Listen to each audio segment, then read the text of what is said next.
রে ইব্রাহিম, তুমি কেমন রবের ইবাদত করো, তুমি কার ইবাদত করো? ইব্রাহিম বলেছিলেন, রব্বি আল্লাযী ইউহয়ী ওয়া ইউমীত, আমি এমন রবের ইবাদত করি যেই রব আমাকে জীবন দিয়েছেন, যে রব চাইলে মারতে পারেন, বাঁচাতেও পারেন, আমি এমন রবের ইবাদত করি। নমরুদ বলেন, আনা উহয়ী ওয়া ইউমীত, আমি মারতে পারি, বাঁচাতে পারি। বলে কেমনে?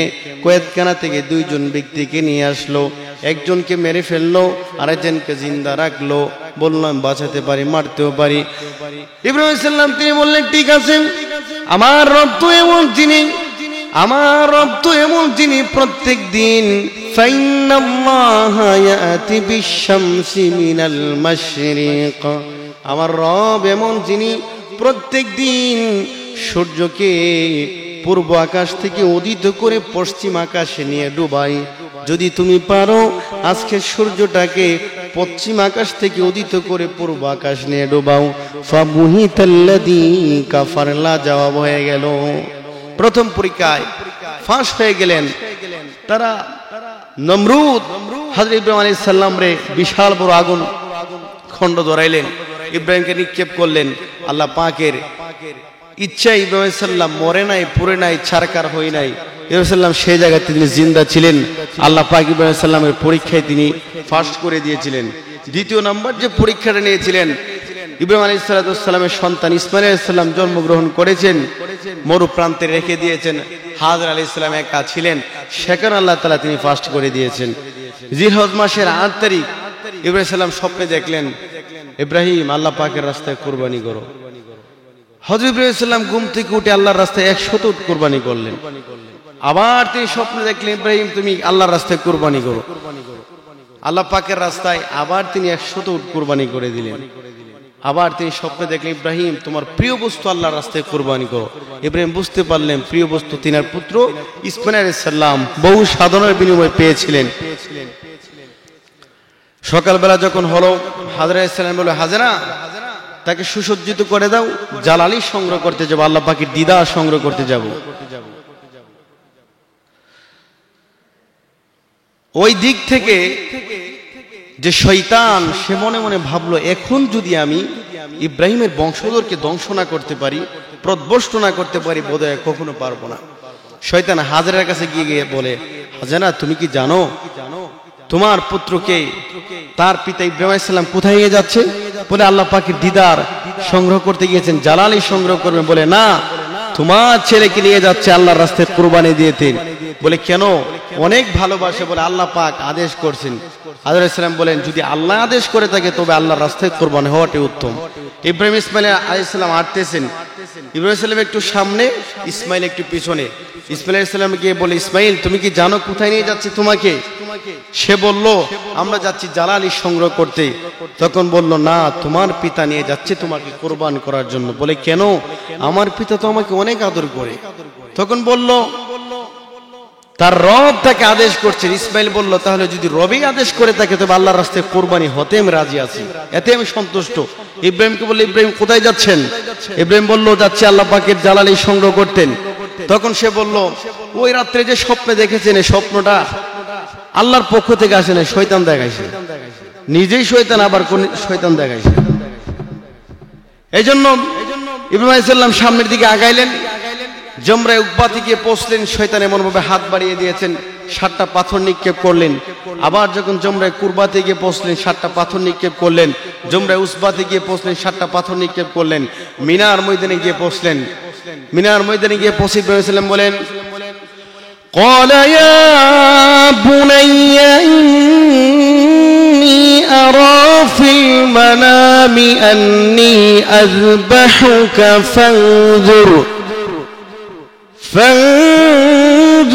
ماذا ترى।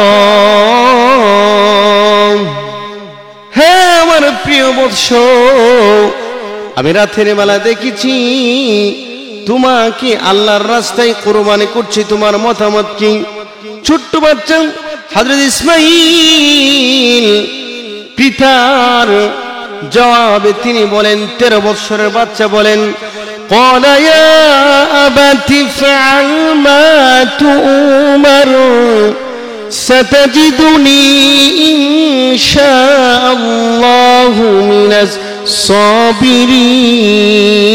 الصابرين হ্যাঁ আমার পিতা আপনি যে স্বপ্ন দেখেছেন আপনার স্বপ্ন আপনি বাস্তবায়ন করুন নিশ্চয়ই আমাকে ধৈর্যশীলদের মধ্যে পেয়ে যাবেন হযরত ইসমাঈল আলাইহিস সালাম তিনি কত সুন্দর করে বাবাকে বললেন ফালাম্মা আসলামা ওয়া তাল্লাহু লিল জাবিল তারা আল্লাহ পাকের মনোনিবেশন হলেন কান্নাকাটি করলেন হযরত ইসমাঈল আলাইহিস সালাম বাবাকে বলে বাবা গো আমি তো আল্লাহর রাস্তায় কুরবানি হয়ে যাব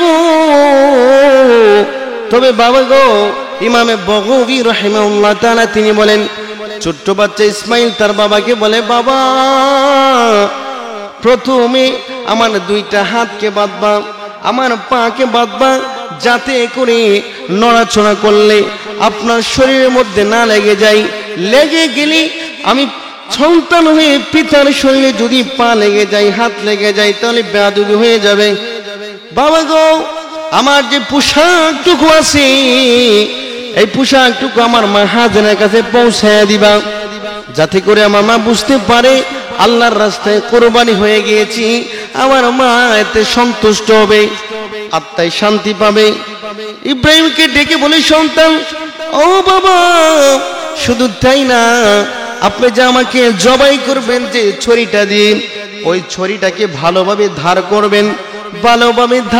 করবেন যাতে করে কষ্ট না হয় মরণের কষ্ট অনেক কঠিন কারণ সবাই জানে মরণের কষ্ট অনেক কঠিন মিনার ময়দানে নিয়ে এই সমস্ত কথাগুলো বললেন তারা যখন কথা বললেন এক পর্যায়ে হযরত ইব্রাহিম ছেলে ইসমাঈলের গলার মধ্যে ছড়ি ছালাইয়া দিল কিন্তু আল্লাহ পাক তিনি তো চাচ্ছেন তিনার নবী বান্দাকে দিয়ে তিনি কি পরীক্ষা করেন আল্লাহ তাআলার সঙ্গে সঙ্গে জিব্রাইলকে দিয়ে দুম্বা পাঠাইয়া দিলেন আর আল্লাহ বলেছেন ইয়া ইব্রাহিম قد صدقت الرؤيا